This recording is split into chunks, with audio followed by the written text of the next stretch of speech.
ಎಷ್ಟು ನಾ ಕೇಳಿದ್ದು ಒಂದು ಕಾರು ಬೈಕು ಸೈಟು. ನೀನು ತಂದಿರೋದು ಬರೀ 100 ಗ್ರಾಮ್ ಬಂಗಾರ.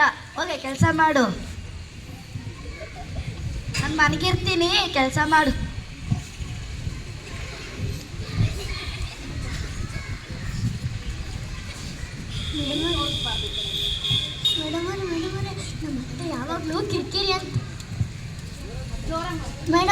ನಮ್ಮ ಅತ್ತೆ ಯಾವಾಗಲೂ ಕಿರಿಕಿರಿ ಅಂತ ಇರ್ತಾರೆ.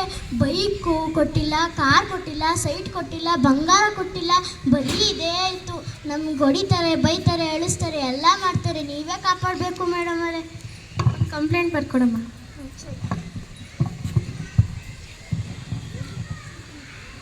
ನೀವೇ ಕಾಪಾಡಬೇಕು.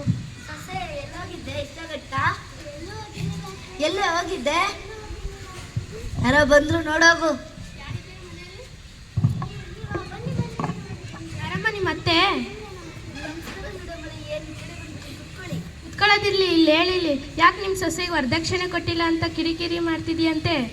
ಇಲ್ಲ ಮೇಡಮ್ ಅವರೇ, ನಮ್ಮ ಸೊಸೆನ ಮಕ್ಳ ಥರ ನೋಡ್ಕೋತಿದ್ದೀವಿ. ಇವ್ರು ತುಂಬ ನನಗೆ ಹೊಡಿತಾರೆ, ಬೈತಾರೆ. ವರದಕ್ಷಿಣೆ ನಿಷೇಧ ಕಾಯ್ದೆ 1961 ಇದರ ಪ್ರಕಾರ ವರದಕ್ಷಿಣೆ ಕೇಳಿದರೆ 6 ತಿಂಗಳ ಕಾಲ ಜೈಲು ಶಿಕ್ಷೆ ಮತ್ತು 10,000ಗಳ ದಂಡ ಪಾವತಿಸಬೇಕಾಗುತ್ತದೆ. ನೀನು ಇನ್ನೊಂದ್ಸತಿ ನಿನ್ನ ಸೊಸೆ ಮೇಲೆ ಕೈ ಮಾಡೋದಾಗಲಿ ವರದಕ್ಷಿಣೆ ಕೇಳಿದ್ರೆ ನಿನ್ನ ಜೈಲಿಗೆ ಹಾಕಬೇಕಾಗುತ್ತೆ. ಸರಿ ಮೇಡಮ್ ಅವರೇ, ನಮ್ಮ ಸೊಸೆನ ಮಕ್ಳ ಥರ ನೋಡ್ಕೋತೀವಿ.